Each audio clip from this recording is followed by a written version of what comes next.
He's going to come down for his presentation.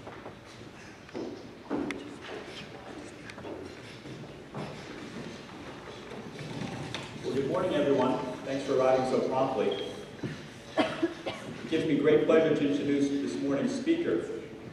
I first met General Lefebvre nearly 28 years ago when he was a captain and I was a 24-year-old lieutenant in the Marine Corps. As we both hail from New England and share a love for sports, especially the fortunes of the Boston Red Sox, we became fast friends.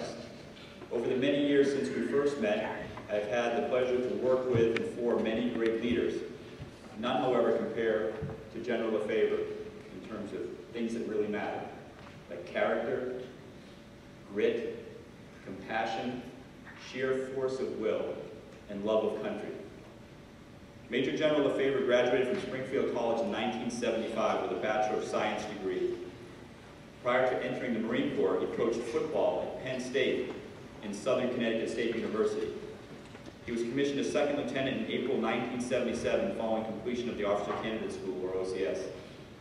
General Lefebvre served in a number of worldwide operational assignments and has commanded Marines at every level. In his 36 years of active service with the Marines, he served in both conventional and special operations assignments.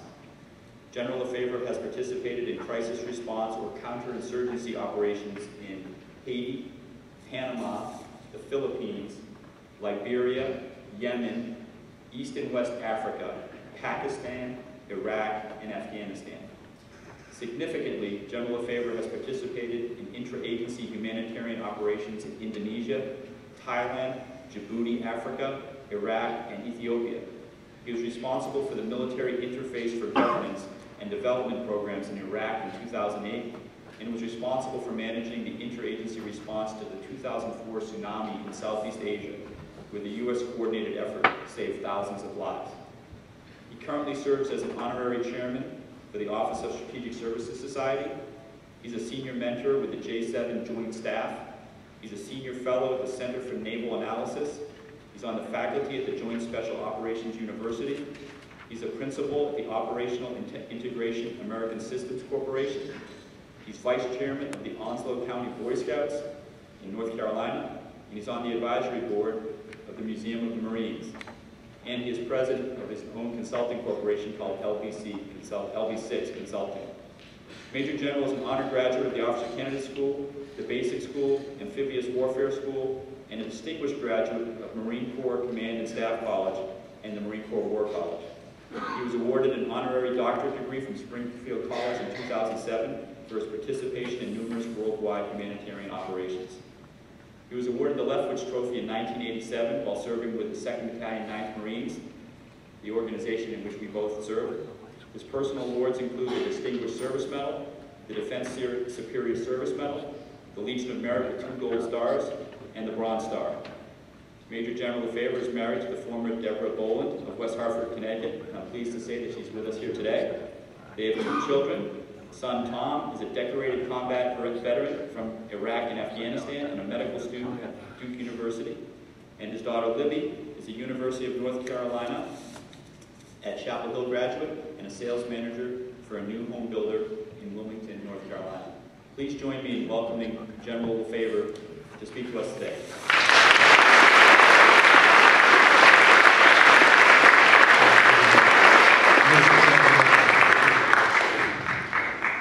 I think I'll come down here because it's probably a little easier to hear me, and I'm going to try to engage you here a little bit today. Now, I think the last time that I actually sat in a chair in the principal's office wasn't a very good thing, so I had some memories that came back to me from my high school days. I was sitting up there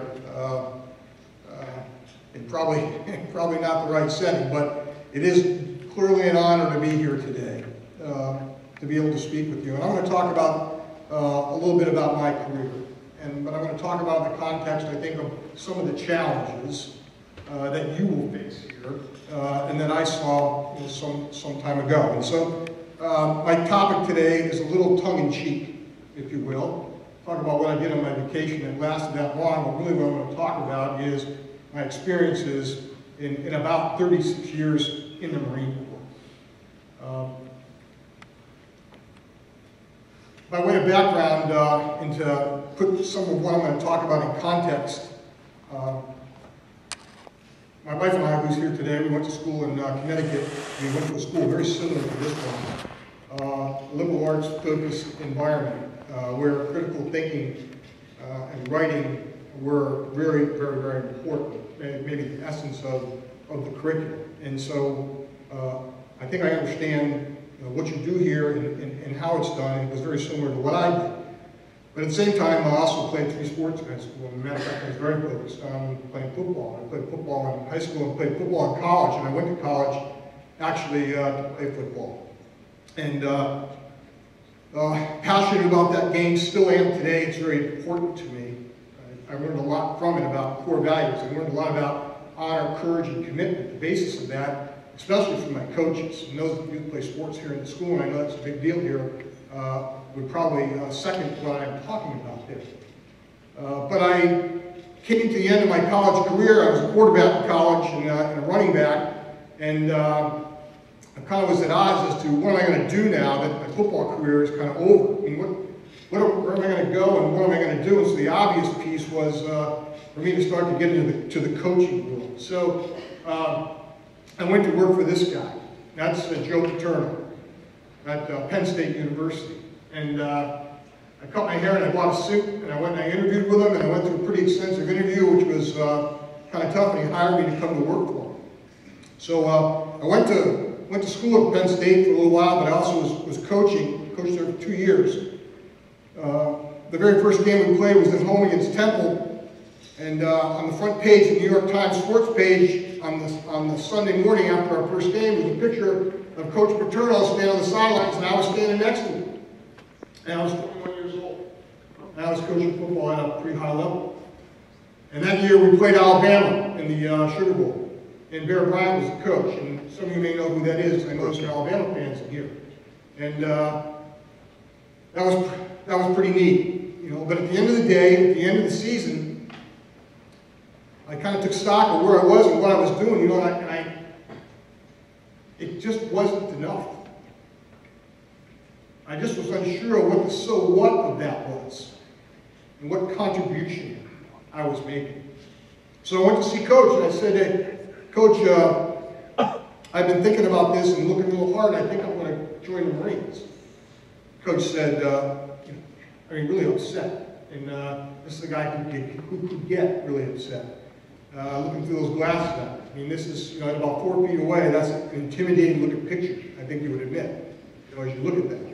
So he wanted to know, why would you, based on the fact that you are here at Penn State, coaching football in one of the premier programs in the country, want to leave and go there? You know that this is the end of the Vietnam era, 1975. We're just coming out of Vietnam. The military was not held in very high regard during that period. We were downsizing and there wasn't a lot of money in the military. So why would you want to give this up and go do that? And my answer was not adequate. I said simply that I wanted to serve. But I really couldn't qualify what that term serve meant.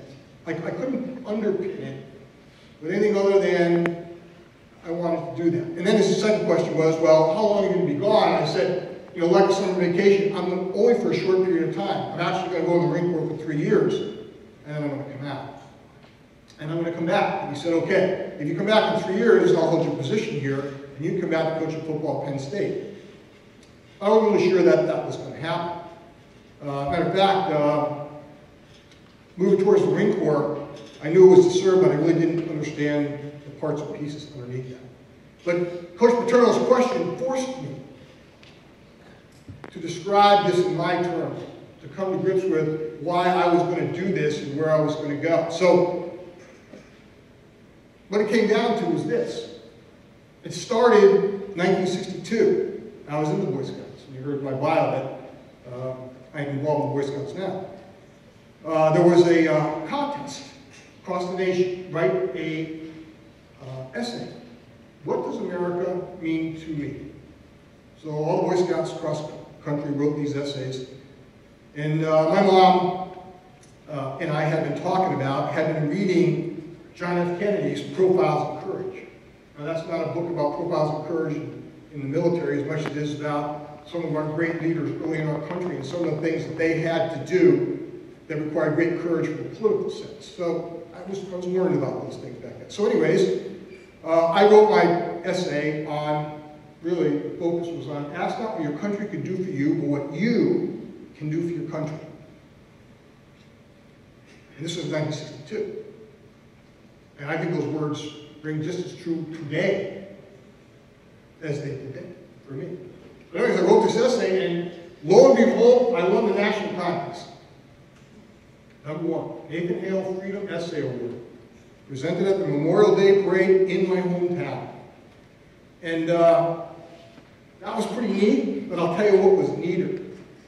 It was neater because I got to march in the parade with the veterans. I'll go back to that time.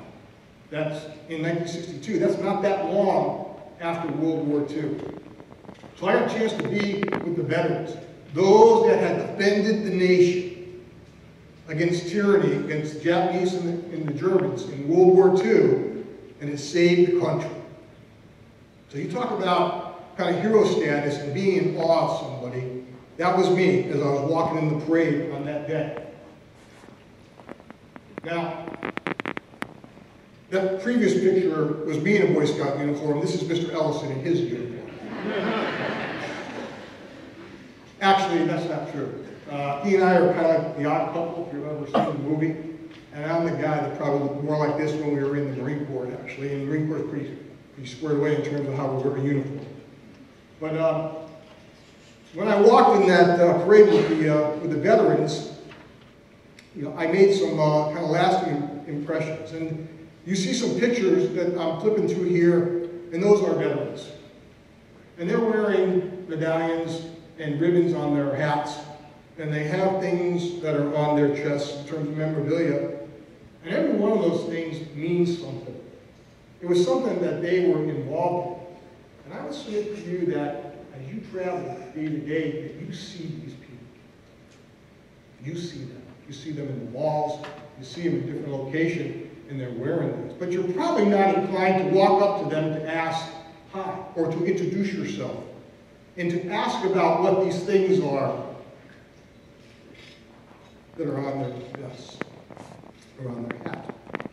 But if you did, I would submit that you'd learn an awful lot about those that have sacrificed an awful lot for our country and really allow us to do the things, sit in this room today. So take the time. Take the time to walk up to them and spend a little bit of time with them. It'll be amazing the perspective you will gain on the places they have been and the things that they have done. Okay, those veterans taught me some things, and my education kind of started with that picture. Somebody tell me what that picture is. What is that a picture of? Raise your hand, tell me. Ma'am, sir, what is it?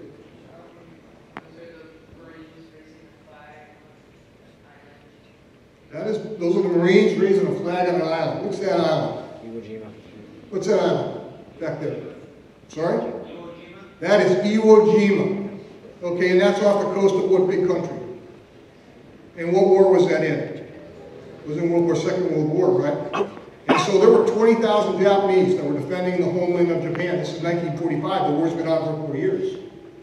4 years. And we're getting close. We're closing in on mainland Japan. So there's 20,000 Japanese there. At the end of this fight, there were only 1,100 prisoners. And there were 29,000 Marines that landed there, and 6,800 were killed. 29,000 actually were wounded. It was more like 68,000 landed there. And a very, very, very significant fight in our time. And I will tell you this, that flag, when it went up, could be seen across that entire island by everybody fighting there. And I will tell you this, that when that flag went up, that flag wasn't coming down. It wasn't coming down. Because that flag represented all those things we were as a nation. And everybody on those beaches could see that.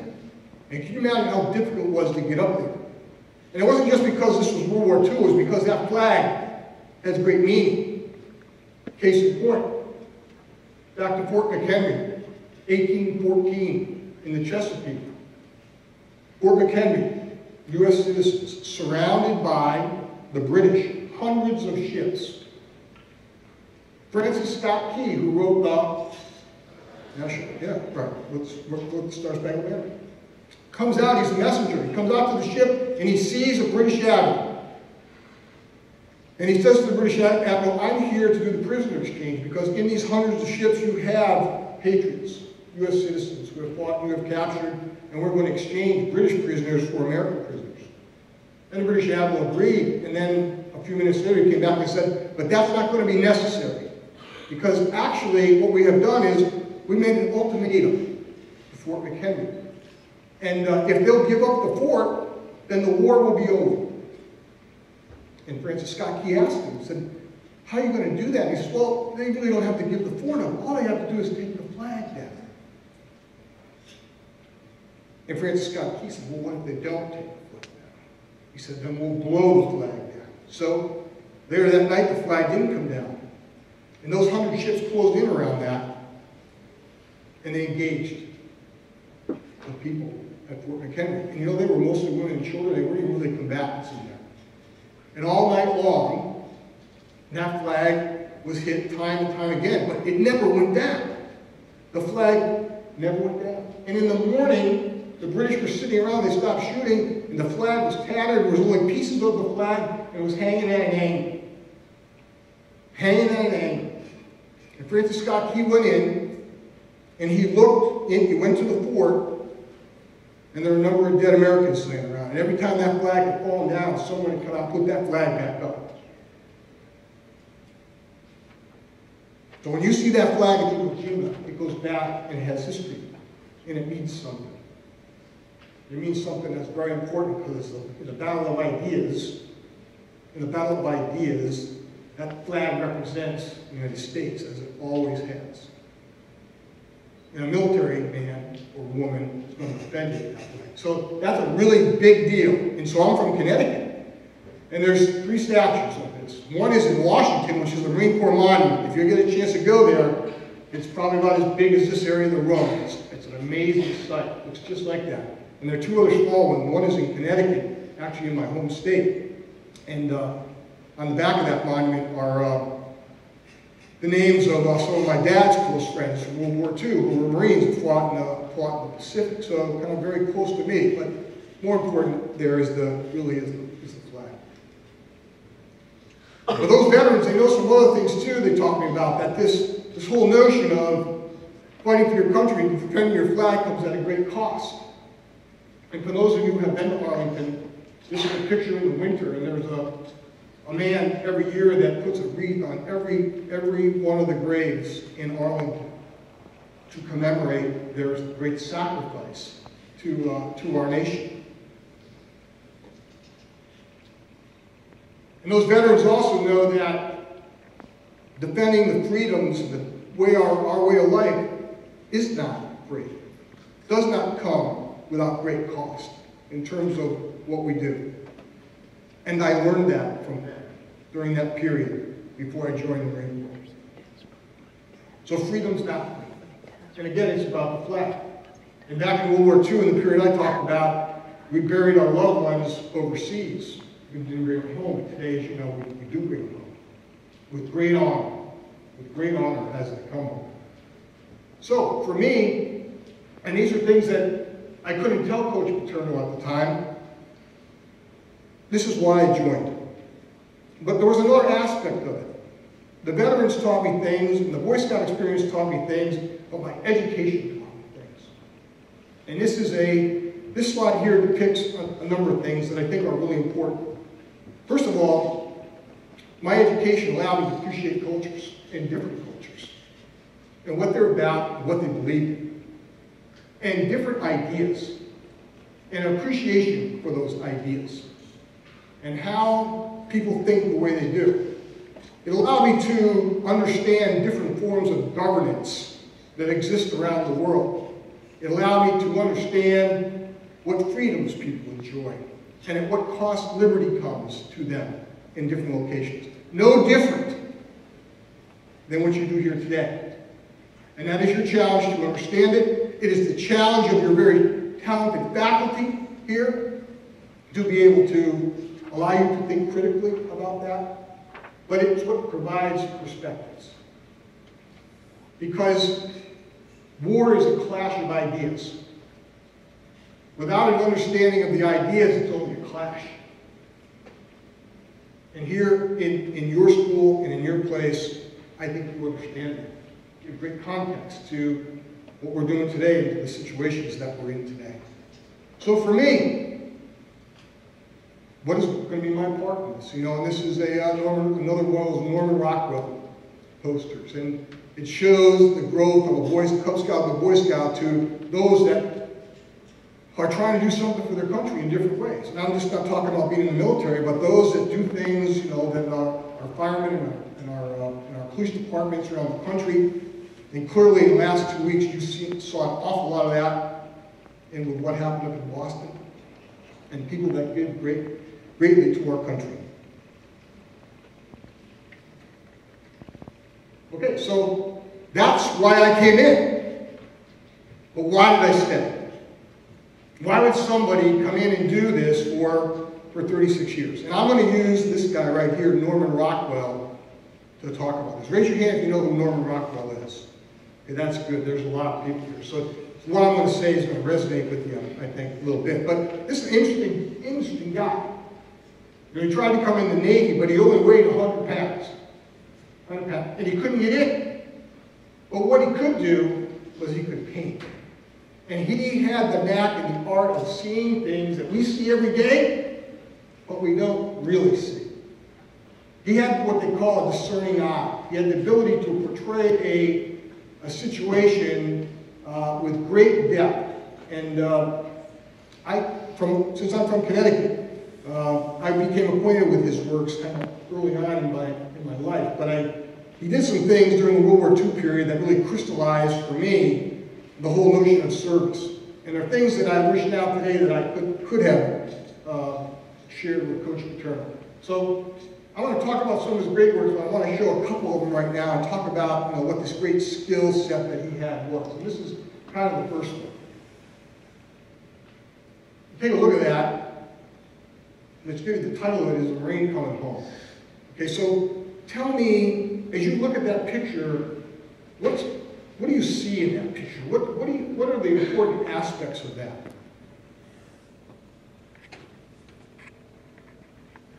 What's that blue star in the background mean? Somebody raise your hand and tell me what that is.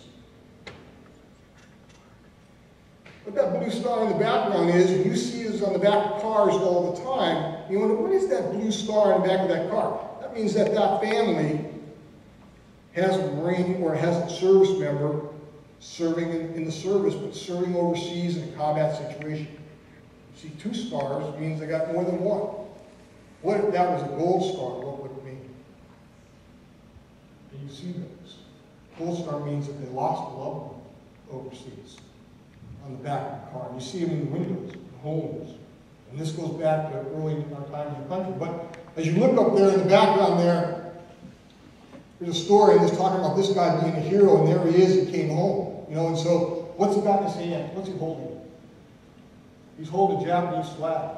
Okay, so given what I just talked about flags and how precious they are, do you think that came easy? No, I don't think so. I don't think so. I think there was probably a major clash that went on. And if you look at what he's wearing on his chest, he's wearing a couple of things. He's wearing a couple of ribbons there. You can't really see him too clearly, but he's sitting there probably with his brother and maybe his dad and the local postman. We're trying to understand what this is kind of all about. And he's got that flag, which didn't come easy. But he's got two things there. He's got Purple Heart, which meant he got wounded, and he's got a Silver Star there, which is a different looking kind of a ribbon for valor in combat. So he's been awarded that, and been awarded that by the President of the United States. So what's that Silver Star all about? Okay, so that's World War II. Here's a kind of a contemporary view. There's the award itself, the Silver Star on the left, and there's a guy by the name of Jim Capers, who's a good friend of mine, really close friend. And Jimmy Capers is black man, and he was the first battalion commander in the Marine Corps as a black officer. And he was enlisted in enlisted Marine in Vietnam. He got a battlefield promotion to lieutenant, and he was awarded this award, and here's the reason why. The 13-man reconnaissance team was inserted in enemy territory, and he was operating in an area of over 5,000 North Vietnamese, and was ambushed. And they were looking at a compound, trying to figure out who was in it, and he had 13 Marines, and every one of them got wounded. And so some really, really brave helicopter pilots, and I know we got some helicopter pilots here today with us, flew in there and picked these guys up, one at a time. They couldn't land because they're in the jungle, so they hovered above the jungle and they lifted them up with a winch, one at a time, wounded up in that helicopter. And there were other Marine airplanes around them that were keeping the enemy kind of at bay. And Jimmy Capers came up last. And Jimmy Capers was wounded 19 times when he went up in the helicopter. And I want to tell you, in terms of courage and commitment to the country, here's the guy who came from Alabama, didn't have much, didn't have anything at all. Absolutely loves his country. Would give anything to both his Marines and to that country today. And just a great American. But it's just an example of what kinds of actions occur for a guy to win in a war like that. And in the Rockwell period, I use it to provide the context for what that is. I talked about Jimmy Capers being a black man. And you look at this picture, it requires a little bit of explanation. And it's important. That black man sitting in the middle there is a black Marine. His name is Gunner Sergeant Silver. And he's in charge of that whole thing, and that's also in Vietnam. And he's severely injured, and they're trying to pull him out to go back to the hospital, but he won't go. He won't go because one of his Marines is hurt, and he's trying to take care of him. So my point to you in this is that in this world in which I came to inside the Marine Corps, there is no color. There is no color. There's no color in the battlefield. It's all about what we're trying to do, and it's all in the interest of our purpose. Okay, another picture. This one may be familiar to you. I think maybe something happened in school here recently, but her name is Rosie. So she is Rosie the River. This is a cool picture done by Rockwell. Okay, so I think you know probably what this was about, but this is World War II. So the Japanese and the Germans had over 95% of the military-age males fighting. And they declared war on the U.S., and so we went to war simultaneously with both those countries. What percentage of the American population, American males, was actually in uniform? If it was over 95% for them, what was it for us? Anybody know the answer to that? 10%? That's all we put in uniform. We had 20 million military-age males, and only 2 million of them actually went into uniform. But what we did do is we produced tanks and airplanes during that period of time like nobody's business. So a lot of people talk about Rosie the Riveter because all the men went to war. That's not really true. What we did is we turned up the entire industrial base, and women went to work in the factories. My mother, Bristol, Connecticut, went to high school at 4 o'clock in the morning till 10. Came out, had lunch, and then went and made airplane parts at 5 o'clock in the afternoon, as did her mother, who was a teacher. But the whole country was focused on that. So Rosie the Riveter during this time did great work. And women came in, women participated, had a great role in helping us to win that war. And I think Rockwell portrays that well. You notice what she's stepping on. It's hard to read what that is, but that's a copy of Mein Kampf. What is Mein Kampf? That's Hitler's diary. So she's standing on it. She's helping to win this war with a backdrop of, again, behind her. Okay, so there's a couple of pictures. And we'll get to the main ones now. Rockwell's 4 prints on freedom. Where did they come from? This is Franklin Delano Roosevelt. He is in his 3rd term. This is 8 months before Pearl Harbor. And he's addressing a joint session of the Congress. Kind of interesting, it's kind of the same way today, there are the guys in the robes, the chief justices right there in the front, and over on the side here are, there wasn't a Secretary of Defense back then, there was a Secretary of War, we were organized differently in the Defense Department, but they're all sitting over there, and there's the President. The other interesting piece, if you could open this picture up, is there's no TV cameras in there. I mean, everything during this time is being done by radio or by print media. So print media, the ability to write and the ability to speak is all the American public has to understand. So 8 months before, the President knows, he knows that we're about to go to war. It's coming. It is coming. So this speech he gives is about the 4 freedoms. And why does he do that? He does it because our strategy as a country has been isolationism up until 1940. Why isolationism? Where did that come from? Someone tell me. What happened? Why were we isolationists? Why were we not engaging within the world? We didn't like how World War I ended. We didn't like the fact that World War I even occurred or that we participated in it. So there was a notion inside the U.S. is that if we didn't engage outside the country, if we didn't go outside the country, then we wouldn't have to deal with the problems of wars, but they came to us. So FDR knew that things were going to change, so he talked about the 4 freedoms. Because he knew that those 4 freedoms were going to be the basis for a nation that was going to go to war. It was going to provide the purpose behind what we were going to do and who we were going to be. Back in 1945, there were competing flags. There were battles toe to toe. It was a little easier because you could see who it was that you had to fight. Today, that clashes down between flags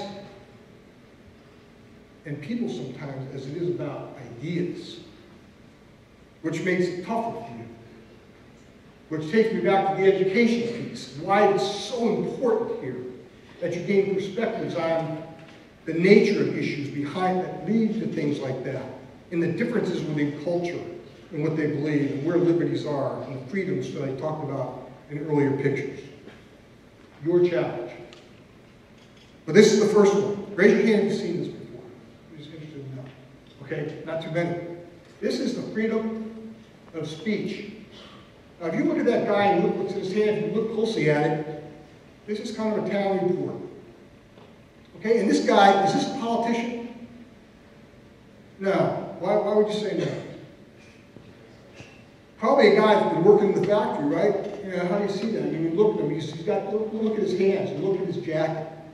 But he's here today on this night to present his opinion in the local community on an issue, which is the freedom of speech and the ability to do that. And I think we've got a responsibility today to have an opinion on those kinds of things and have an opportunity to lay out our point of view on those things as one of our fundamental freedoms. And FDR knew this, and that's why it's the first freedom. Because during that period of time, tyranny, during World War II, that didn't exist in very many places.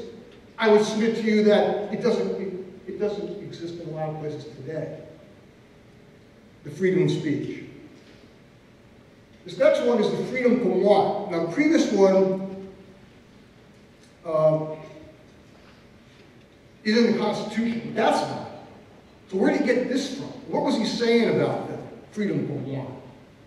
You know, if you go back to just prior to World War II, in the early 1930s, we had experienced the Great Depression. The Great Depression. I mean, and when it hit us hard, and there were programs. And the country was, you know, in trouble, and we were trying to come out of this. But what FDR was trying to say is that we probably have enough. And if you really look closely at this picture, that when you get a chance to do it, that dress he's wearing, that coat he's wearing are threadbare.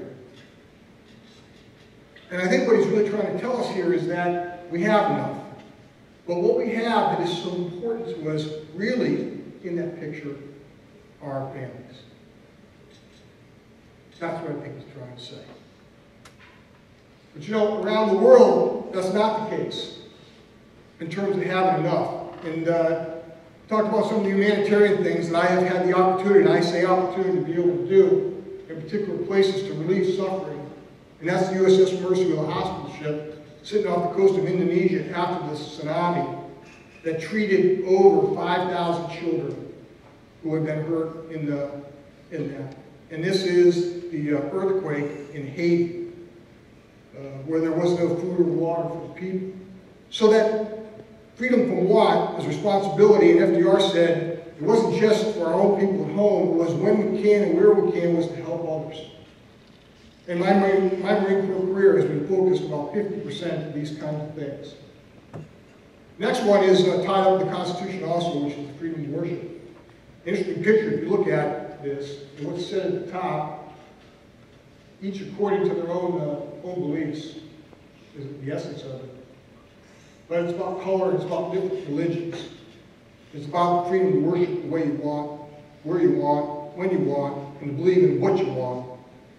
And again, not enjoyed by a lot of people around the world in a lot of places. This was, at the time of the four freedoms, probably the most famous. And what you have there is, you have a man and woman tucking their kids in. If you were able to read what this says, it's a headline. And remember, it was only print media or the radio during that period of time. It's the print media every day, and what was said in the newspaper every day, people hung on those words. And if you want to find out about the war, people went to the movies on Saturday for a nickel, and there was a little bit of a flick before the movie started to talk about what was going on in the war. And that's how the American people understood it. But this picture was on display around the United States during World War II, and it brought in $130 million in war bonds to support the war. Remember, after the Depression, didn't have a lot of money. Had to build those tanks somehow. But anyways, this is the freedom from fear. And I would tell you that in my 36 years, that picture right there crystallizes why I stayed. Why I stayed. Because allowing you to be here, allowing children to do what they need to do and where they need to go is the essence of why you have a military and why we defend our country. It underpins that flag sitting right there. And I want you also to know that on any particular day, there are men and women who are willing to go to dark places at the drop of a hat to protect this and to protect children. At the drop of a hat. And there always will be in this country, as long as we embrace these four freedoms. So, this picture has kind of two meanings. George Orwell said that people do sleep peacefully, but it's not all about the violence piece. The essence of it is what that Marine, what that special operator was doing to help those children. Sometimes it results in this. So, in closing, if I had the opportunity, I guess, to tell Coach Patel one thing today as to why I came and why I stayed, it probably would be tied up here in this quote by President Reagan.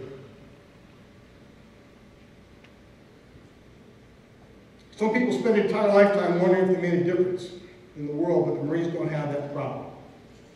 And based on some of the things I showed you today, they don't. And I would submit that this is, in a broader context, applies to all those who serve. Just not in the service, but all those who work in the State Department, who are giving to our country in a whole host of venues in support of the nation. So, I talked about them, and you kind of know who they are in my context in World War II, but there's another set of veterans now that are out there. And when you graduate from here and go to school, you're going to see them. They're going to be there. And I think one of the differences is going to be is that when I talk about World War II in Vietnam, that was the result of draft. But this was volunteer force. And those that served in the last 10 years volunteered to do it. Volunteered to go to places that were very dangerous and very hard in the interest of the flag and the interest of the freedoms.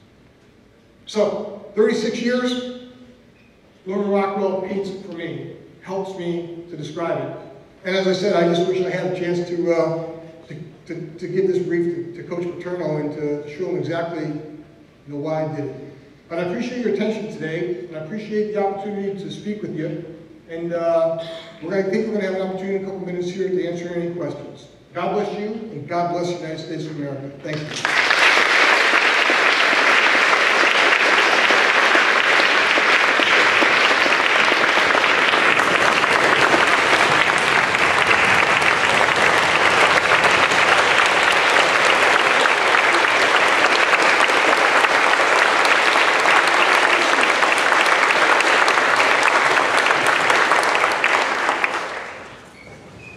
Yeah, I think we got time for maybe one or two questions. Okay? What's on your mind? Any topic. Any topic. Yes, ma'am. Where did you serve when you were in the Marine Corps? Where did I serve when I was in the Marine Corps? That's an easy way to answer that is where didn't I serve? I started out in the Pacific, in Southeast Asia, and I spent 3 or 4 years there, right at the end of Vietnam, conducting counterinsurgency jungle operations as a young lieutenant. And as a captain, I did some of the same things. That's when Mr. Ellis and I were together, and we worked predominantly in Japan and Korea. And then I moved to the other side of the world, and I got into the Mediterranean. And I ended up in operations in Kosovo when we went in there to settle down the ethnic violence that was there. And then Iraq, Afghanistan, operations in Yemen, operations in Pakistan, operations in the Philippines, and a number of Southeast Asian countries. And significantly, I had the opportunity to conduct operations, counter-terrorist operations against terrorism in Africa. But I also had the opportunity to do humanitarian operations in Africa. And I had the opportunity to go into places where leprosy. I actually found cases of leprosy in places deep, in places where no one could ever go. And bring hundreds of thousands of dollars of medical attention to those people to improve their quality of life. And in places where rarely had they ever seen anybody outside of their own people. So, and I could give you about 10 occasions when that happened. Significantly, I managed the tsunami in 2004, which occurred on Christmas night and resulted in over 200,000 dead in minutes. And I was responsible for the 26 countries in the interagency effort that we pushed into the region, into Indonesia, and coordinated that effort along with the medical pieces of this and U.S. support, predominantly because we're using the fastest to a situation to start to relieve the suffering. You didn't ask me this, but I will tell you that that particular piece was the most rewarding thing that I have ever been associated with. See the power of the United States and what it can bring to solve somebody else's unsolvable problem. Okay, one more question. Yes?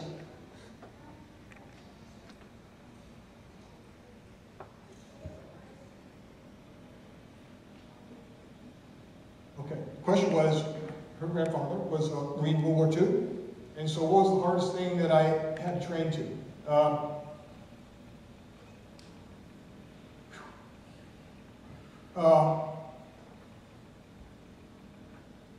Last year, 18 Marines got killed that worked for me. I went to 18 funerals.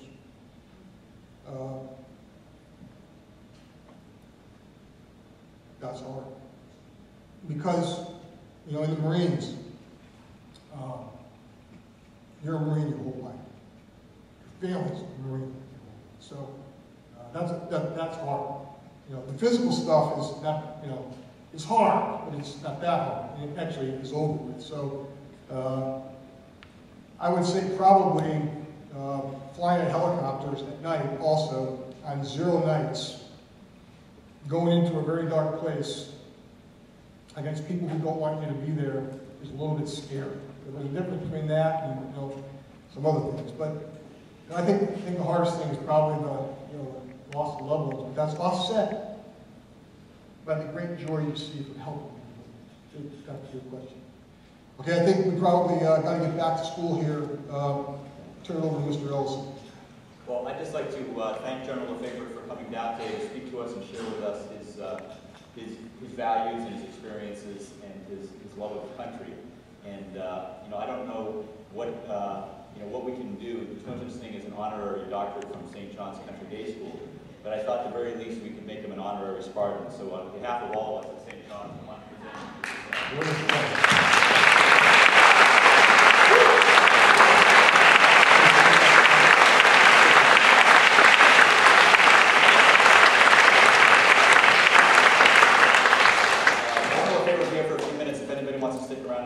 Questions, but otherwise we're dismissed and we can start with the seniors, okay? Thanks, folks.